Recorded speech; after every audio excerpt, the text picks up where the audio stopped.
Yang kedua akan disampaikan oleh Esa Herunisa kelas 11 IPA 4 dengan tema syariah yang berjudul Zakat di bulan Ramadan.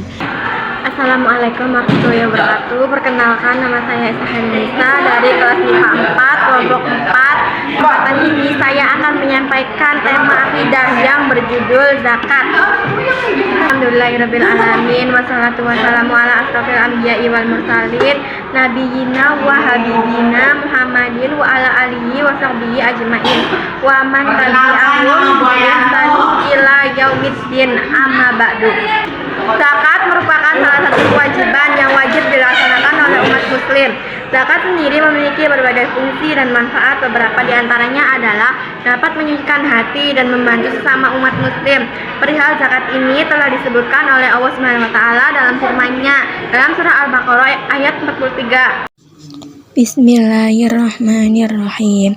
Wa aqimus sholata wa atuz zakata warka'u ma'ar raki'in. Artinya, tegakkanlah sholat, tunaikanlah zakat, serta rukuklah beserta orang-orang yang rukuk. Kaum muslimin yang dirahmati Allah, di penghujung bulan Ramadan umat Islam diwajibkan untuk mengeluarkan zakat fitrah sebagai salah satu ibadah yang memiliki nilai sosial sangat tinggi. Adapun di negara kita yang digunakan dalam zakat fitrah adalah beras, karena makanan pokok kita adalah beras. Beras diumpamakan sebagai mana gandum atau kurma karena posisinya yang sama-sama makanan pokok.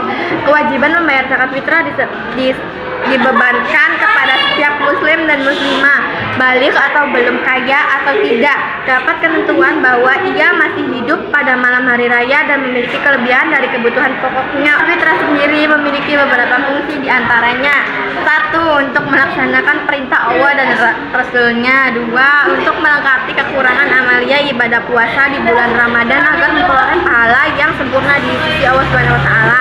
3. Untuk mendorong seorang muslim memiliki kepribadian yang dermawan terhadap sesama, berhati lembut dan tinggi rasa kemanusiaannya. Orang yang kaya akan mengasihi orang miskin, lantaran ia merasakan sendiri secara langsung bagaimana pedihnya menahan rasa haus dan lapar.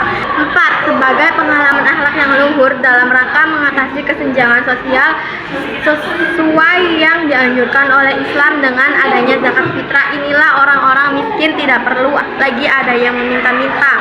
Ada 8 golongan yang berhak menerima zakat, baik zakat fitrah ataupun zakat harta. 1. Orang fakir, orang yang amat sengsara hidupnya, tidak mempunyai harta dan tenaga untuk memenuhi penghidupannya. 2. Orang miskin, orang yang tidak cukup menghidupannya dalam keadaan kekurangan. 3. Pengurus zakat, orang yang diberi tugas untuk mengumpulkan dan membagikan zakat. 4. Mu'alaf, orang kafir yang ada harapan masuk Islam dan orang yang baru masuk Islam yang imannya masih lemah. 5. Memerdekakan budak, mencakup juga untuk melepaskan muslim yang ditawan oleh orang-orang kafir. 6.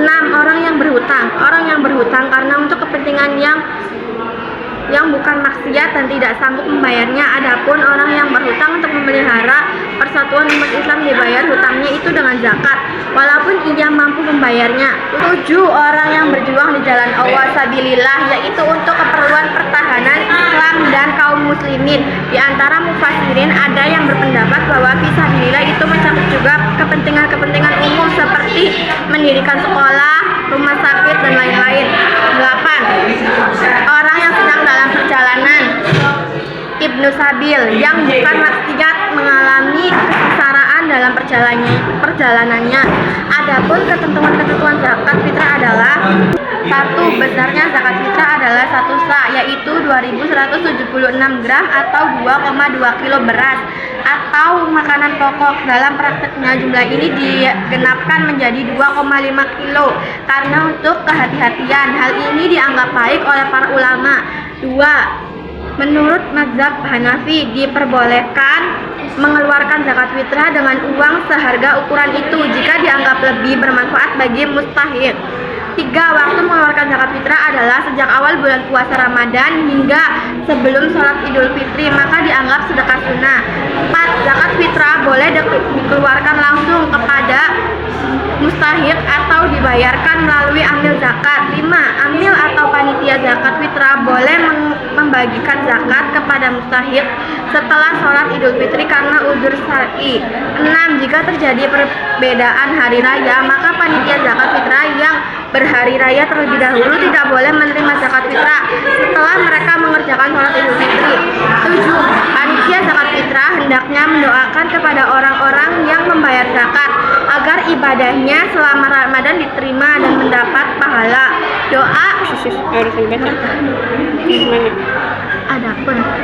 Adapun orang-orang yang tidak boleh menerima zakat ada 2 golongan, yaitu 1. Anak cucu keluarga Rasulullah SAW. 2. Anak famili orang yang berzakat, yaitu bapak, kakek, istri, anak cucu dan lain-lain. Akhir kata inilah materi ceramah yang dapat saya sampaikan. Mudah-mudahan ibu, bapak, dan teman-teman sekalian mendapat manfaat dari apa yang saya sampaikan, terkhusus kepada diri saya pribadi. Wabillahi taufiq wal hidayah. Wassalamualaikum warahmatullahi wabarakatuh.